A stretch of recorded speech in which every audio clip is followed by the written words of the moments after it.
कहानी है एक अलमारी के पीछे छुपी एक जादू भरी दुनिया की जिसका नाम है नार्निया। कहानी शुरू होती है लंदन से, जहां वर्ल्ड वॉर सेकेंड के समय शहर पर जर्मन्स लंदन पर हमला कर रहे होते हैं। लोग पैनिक होते हैं और इसी अफरा तफरी में एक माँ अपने 4 बच्चों को, जिनका नाम पीटर, सुसैन, एडमंड और छोटी लूसी होता है, वो उन्हें अपने घर से बाहर निकाल कर उन्हें एक कंट्री साइड भेजती है उनकी सुरक्षा के लिए। वो चारों एक बड़े और रहस्यमय हवेली पे आ जाते हैं, जहाँ रहते हैं एक अजीब सा प्रोफेसर और उनकी वाइफ। हवेली पुरानी थी और हर कोना किसी राज से भरा हुआ लग रहा था। वो सब अपने रूम में जाते हैं। सुसैन कहती है, लूसी तुम डरो मत, हम जल्द ही अपने घर वापस चले जाएंगे। एक दिन बारिश हो रही होती है तो चारों बच्चे घर के अंदर खेल रहे होते हैं और तभी लूसी छुपने के लिए एक बड़े से वुडन अलमारी के पास चली जाती है। अलमारी कपड़ों से ढकी होती है, पर जैसे ही वो कपड़े को हटाकर अंदर बैठती है, ठंडी सी हवा चलना शुरू हो जाती है और अचानक से वो बर्फ से ढकी एक जंगल में पहुंच जाती है, जिसे नार्निया कहा जाता है। हर तरफ बर्फ ही बर्फ, सन्नाटा और ठंडे ठंडे बर्फ से ढके पेड़। लूसी खुश होती है और वो जंगल में आगे बढ़ती है। तभी पेड़ों के बीच से निकलकर आता है एक आधा इंसान और आधा बकरी जैसा कुछ दिखने वाला आदमी। दोनों एक दूसरे को देखकर डर जाते हैं। उसका नाम होता है मिस्टर टमनस। उसके सींग होते हैं, पूंछ होती है, लेकिन वो एक भले इंसान जैसा बर्ताव करता है। टमनस उसे कहता है, मैं एक फोन हूँ, तुम इंसान हो? लूसी कहती है, हाँ, मैं एक अलमारी के जरिए यहाँ आई हूँ। दोनों में दोस्ती हो जाती है। वो लूसी को अपने घर ले जाता है। लूसी उसके घर में काफी खुश होती है। टमनस उसे चाय नाश्ता करवाता है और अपने यहाँ की फेमस धुन लूसी को सुनाता है, लेकिन तभी टमनस गिल्टी फील करता है क्योंकि उसने व्हाइट विच के हुक्म की नाफरमानी की है। उसका हुक्म था कि अगर कोई भी इंसान नार्निया आए तो उसे विच के हवाले किया जाए, और वो लूसी से दोस्ती कर लेता है। व्हाइट विच की वजह से ही नार्निया में इतनी ठंड पड़ती है। टमनस कहता है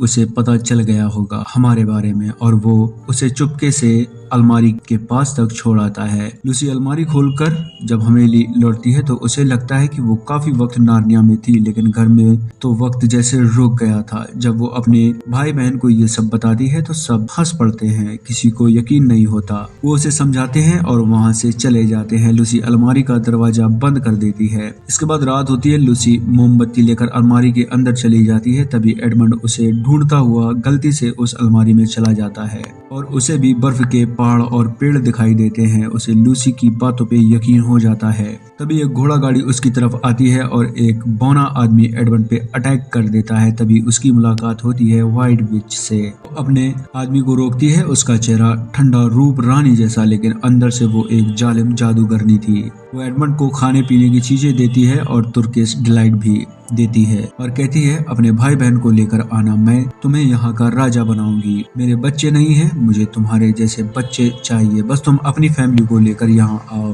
अब एडमंड लालच में आ जाता है और कहता है, मैं लेके आऊंगा। व्हाइट विच वहाँ से चली जाती है। तभी उसके पास लूसी आ जाती है और उसे व्हाइट विच के बारे में बताती है और उसे लेके हवेली में आ जाती है। पीटर को सब कुछ बताती है, लेकिन एडमंड उसकी बात से इत्तेफाक करता है। लूसी रोती है। प्रोफेसर और उसकी वाइफ लूसी को अपनी वाइफ के साथ लूसी को भेज देता है। पीटर और सुसैन प्रोफेसर को अलमारी के अंदर की जादुई दुनिया के बारे में बताते हैं। प्रोफेसर को भी इस पे यकीन नहीं होता। एक दिन जब चारों बच्चे क्रिकेट खेल रहे होते हैं, उनकी बॉल घर के अंदर चली जाती है। वो बॉल को ढूंढते हुए अलमारी के पास आ जाते हैं। एडमंड चालाकी से सभी को अलमारी के अंदर ले जाता है और सब नार्निया में एंटर कर जाते हैं। पीटर और सुसैन लूसी से सॉरी कहते हैं। सब बहुत ज्यादा खुश होते हैं क्योंकि उन्हें पता ही नहीं कि उनके साथ क्या होने वाला है। लूसी उन्हें टमनस के घर लेके जाती है। वो देखती है कि उसका घर पूरी तरह से बिखरा पड़ा है, जहाँ उन्हें एक लेटर मिलता है जिसमें लिखा होता है, टमनस को गद्दारी की सजा दी जा रही है। सुसैन वापस आने की बात करती है, जबकि लूसी उसे बचाने की। तभी उन्हें कुछ आवाज सुनाई देती है। वो बाहर आकर देखते हैं। तभी उनके सामने एक न्योला आता है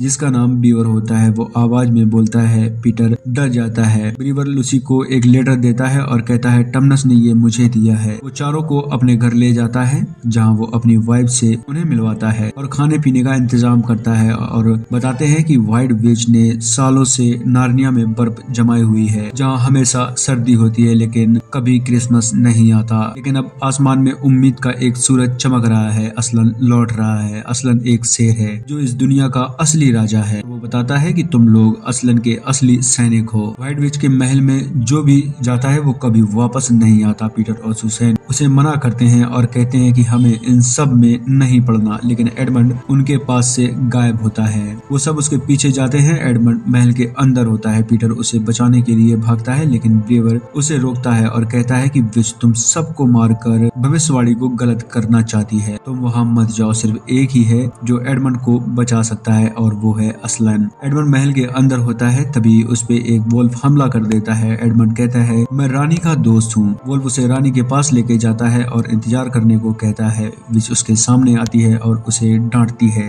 कि तुम अपने भाई बहन को यहाँ नहीं ला पाए। एडमंड उससे कहता है मैं उन्हें आधी दूर तक ले आया हूँ। इसके बाद विच अपने वुल्फ को उन्हें ढूंढने के लिए भेज देती है। वुल्फ ब्रेवर के घर पर अटैक कर देते हैं और अंदर घुस जाते हैं, लेकिन वो सभी एक सुरंग के जरिए आगे बढ़ रहे होते हैं। वुल्फ उनका पीछा करते हैं। वो सब एक जगह पहुंचते हैं जहाँ उनके सामने एक लोमड़ी आती है और उन्हें छुपा देती है। तभी वुल्फ आकर उन लोगों के बारे में उससे पूछता है। लोमड़ी उन्हें चकमा दे देती है और कहती है वो लोग उत्तर के साइड गए हैं। सभी वुल्फ वहाँ से चले जाते हैं। इसके बाद हमें एडमंड को दिखाया जाता है। विच से बंदी बना लेती है। एडमंड को रियलाइज हो जाता है कि उसने गलती की है। विच उसे मारना चाहती है क्योंकि डीप म्यूजिक के मुताबिक हर गद्दार की जान उसका हक होती है। तभी उसे टमनस मिलता है और टमनस उसे खाना मांगता है और लूसी के बारे में पूछता है। तभी वहाँ विच आ जाती है और वो एडमंड को मारने वाली होती है कि तभी एडमंड उसे असलन के बारे में बताता है। विच टमनस को बाहर लाती है और उसे पुतला बना देती है और एडमंड को लेके उन्हें ढूंढने निकल पड़ती है। वहीं दूसरी तरफ सब असलन को ढूंढने के लिए आगे बढ़ रहे होते हैं। तभी वहाँ एक घोड़ा गाड़ी उनका पीछा करती हुई आ जाती है। वो सब भागकर एक गुफा में छुप जाते हैं। वो बाहर निकलकर देखते हैं तो वहाँ क्रिसमस वाले सेंटा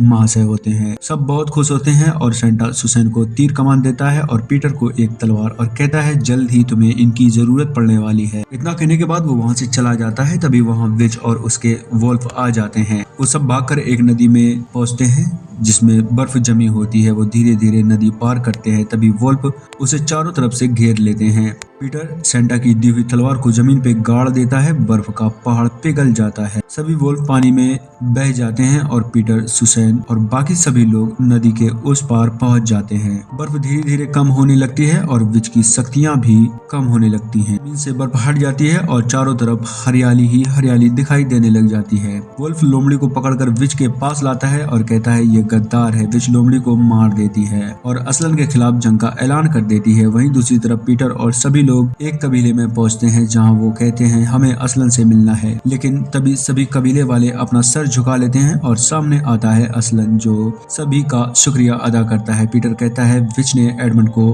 कैद कर लिया है, आप उसे बचाओ। ब्रेवर असलन को बताता है कि एडमंड ने हमारे साथ गद्दारी की है। असलन कहता है हम उसे बचाने की कोशिश करेंगे, लेकिन तुम लोगों को हमारी इस जंग में हमारी मदद करनी होगी। इसके बाद सुसैन और लूसी एक झील के किनारे होते हैं। तभी वहाँ वोल्फ आ जाती है। वो दोनों पेड़ में चढ़ जाती हैं। पीटर वहाँ आ जाता है। वोल्फ उसे लड़ने को कहता है। तभी असलन के लोग अटैक करने वाले होते हैं। असलन कहता है रुको, ये जंग पीटर की है और इसे पीटर ही लड़ेगा। वोल्फ पीटर पे हमला करता है। पीटर वोल्फ को मार देता है। असलन अपने सैनिकों को एक वोल्फ का पीछा करने के लिए भेजता है ताकि एडमंड का पता लगा सके और पीटर को नार्निया का योद्धा घोषित कर देता है। वहीं दूसरी तरफ विच अपनी सेना इकट्ठी कर रही होती है। तभी असलन के सैनिक वहां हमला करके एडमंड को लेके असलन के पास आ जाते हैं जहां वो अपने भाई बहन से मिलता है। पीटर कहता है तुम तीनों घर वापस जाओगे, लेकिन एडमंड कहता है नहीं, हम सब यहीं रहेंगे। मैं विच की ताकत को देखा है, हमें एक साथ लड़ना होगा और सभी प्रैक्टिस करते हैं। तभी उनके कबीले में व्हाइट विच आ जाती है। असलन विच से बात करता है। विच कहती है नार्निया के कानून के हिसाब से एडमंड गद्दार है और वो मुझे चाहिए। असलन कहता है मैं तुमसे अकेले में बात करना चाहता हूँ और एडमंड के बदले अपने आप को कुर्बान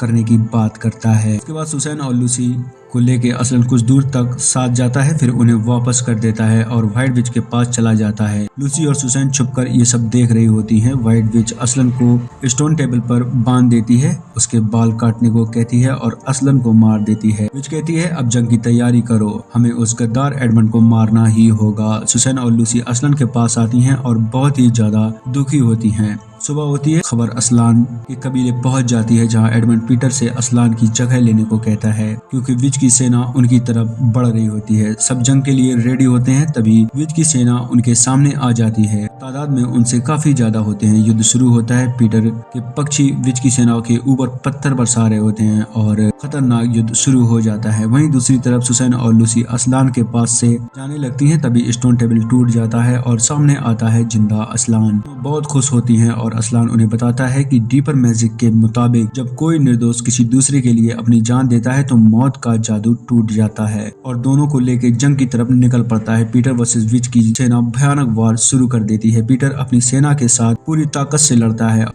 लेकिन विज बहुत ज्यादा ताकतवर थी। वो उसके साथी को मार देती है जो आधा घोड़ा और आधा इंसान होता है। वहीं दूसरी तरफ लूसी असलन को टमनस के पास लेके जाती है, जहां असलन टमनस को और बाकी सभी लोगों को जिंदा कर देता है। पीटर हारने लगता है। उसकी सेना विज की सेना के सामने कमजोर पड़ जाती है। विज एडमंड के अंदर अपना जादुई हथियार घुसा देती है। पीटर वर्सेस विज जबरदस्त फाइट शुरू हो जाती है। तभी सामने आता है असलान और बाकी कैदी भी। विज पीटर को मारने वाली होती है, तभी असलान विज पर अटैक करता है और उसका काम तमाम कर देता है। एडमंड जख्मी होता है। सब बहुत दुखी होते हैं। असलान चारों भाई बहनों को नार्निया का राजा और रानी बनाता है। पीटर होता है द मैग्निफिसेंट, सुसैन को बनाया जाता है द जेंटल और एडमंड को बनाया जाता है जस्ट और लूसी को बनाया जाता है वैलिएंट। सालों तक नार्निया में राज करते हैं अमन, शांति और इंसाफ के साथ। फिर एक दिन जब वो शिकार कर रहे होते हैं, एक जाने पहचाने जंगल के रास्ते पर चलकर वापस अलमारी के पास पहुंच जाते हैं और जैसे ही वो उसमें से निकलते हैं लंदन की हवेली में वापस आ जाते हैं, यानी कि अपने असली वक्त में, बिल्कुल वैसी की वैसी जगह जैसे कुछ हुआ ही ना हो। लेकिन अब उनके दिल में एक राज छुपा हुआ है और वो है नार्निया। और यहीं से हो जाता है इस जबरदस्त कहानी का समापन।